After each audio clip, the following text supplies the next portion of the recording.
Bonsoir à tous, soyez les bienvenus sur ma chaîne LMREV. Voici une nouvelle vidéo. Aujourd'hui, je vais vous parler sur les figures de style. Ça veut dire quoi une figure de style? Il s'agit de quoi une figure de style? Tout d'abord, comme une petite définition qu'on puisse donner pour une figure de style, on va la considérer c'est comme un procédé qui agit sur la langue et crée un effet de sens ou de sonorité. D'accord? Alors, il existe plusieurs figures de style. Nous avons ici des figures de style de répétition, des figures de style d'analogie et aussi d'atténuation.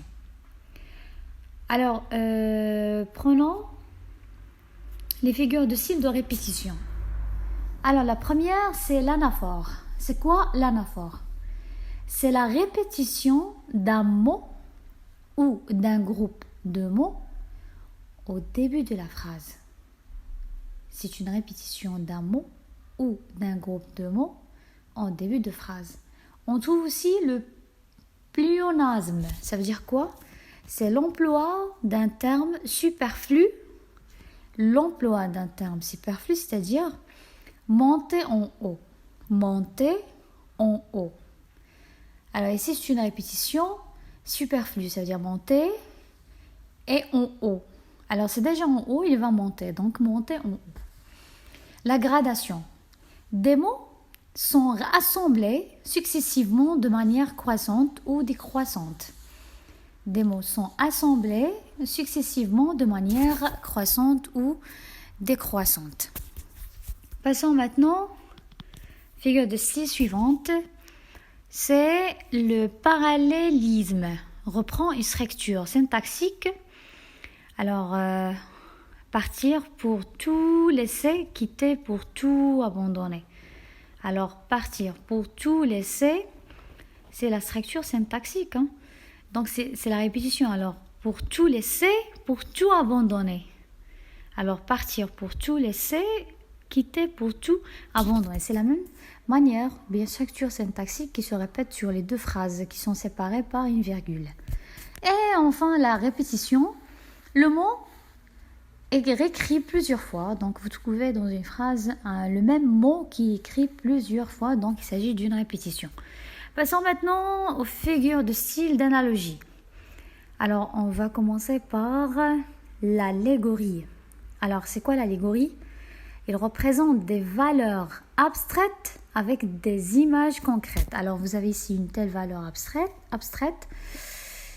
Il va être représenté sous forme d'une image concrète.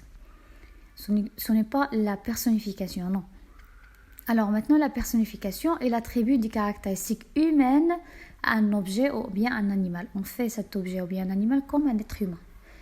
La comparaison, il y a un comparé, ça veut dire qu'on fait comparer entre deux choses. Donc, il y a un comparant et un comparé. Et aussi le type de comparaison, par exemple comme, tel que, et ainsi de suite.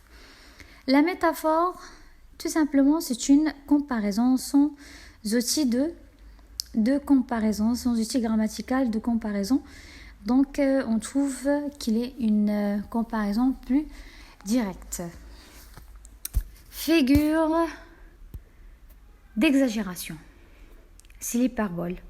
Elle exagère l'expression d'une idée pour la mettre en relief, c'est-à-dire utiliser dans l'ironie, la caricature, par exemple. Figure de style d'atténuation. C'est pour atténuer le degré donc, du choc ou bien de quelque chose. Alors, prenons la lilotte, qui est très souvent que vous pouvez la rencontrer. Donc, il s'agit de quoi? Suggère quelque chose, mais on ne le dit pas clairement. C'est-à-dire, vous suggérez quelque chose d'une manière pas claire. C'est-à-dire que vous exprimez, mais pour atténuer le degré du choc, vous ne le dites pas clairement. C'est-à-dire que vous ne le dites pas directement. Je ne suis pas mécontent de ton travail. Regardez là, je ne suis pas mécontent de ton travail. Au lieu de dire, je suis très content de ton travail, elle a dit, je ne suis pas... Regardez là, je ne suis pas mécontent de ton travail. C'est-à-dire qu'il a adoré le travail ou bien qu'il est satisfait par exemple de son travail. La prétérition on fait semblant de ne pas vouloir dire quelque chose, mais on le dit quand même. Alors, vous voulez pas dire quelque chose, mais vous essayez de... et vous le dites. Par exemple, je ne vise personne. Je ne vise personne. Vous voyez, alors, il a déjà vu une personne, mais il ne veut pas le dire, mais il dit je ne vise personne. Alors, l'euphémisme, il permet de rendre une réalité moins brutale. C'est-à-dire pour atténuer le degré d'un choc, c'est-à-dire rendre une telle réalité ou bien une catastrophe moins brutale, c'est-à-dire atténuer le mal. Donc il nous a quittés, au lieu de dire il est mort, il nous a quittés, ou bien sous-entendu, c'est-à-dire qu'il est mort. L'antiphrase, on exprime le contraire de ce que l'on pense. C'est une figure ironique. C'est-à-dire que vous exprimez le contraire de ce que vous pensez. Donc, vous dites que tu es drôle. Ça veut dire qu'il te fait fâcher. D'accord? C'est ironique.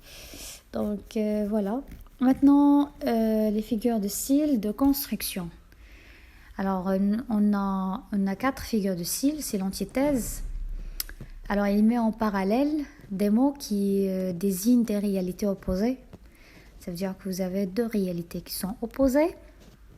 On met en parallèle des mots, des mots qui présentent 2 réalités qui sont opposées. Par exemple, alors certains aiment le jour comme l'autre préfère la nuit. Alors, nous avons ici le jour et la nuit. Et donc, aimer, c'est préférer. Alors, c'est en parallèle, donc aimer avec préféré, mais les 2 réalités qui sont opposées, le jour et la nuit. Donc, c'est antithèse. L'oxymore, 2 mots opposés l'un à côté de l'autre. Ça, c'est facile. La syntecte. Alors, il n'y a aucun mot de liaison entre des groupes syntaxiques qui se suivent. Et maintenant, polysynthète, c'est le contraire de l'insynthète, c'est-à-dire qu'il y a une exagération des mots de liaison. Alors, je viens d'arriver à la fin de la vidéo. Je vais faire un deuxième rendez-vous pour la prochaine vidéo. Soyez toujours au rendez-vous. N'oubliez pas de partager la chaîne parmi vous sur vos réseaux sociaux. Laissez-moi un commentaire et j'aime. Merci, à bientôt.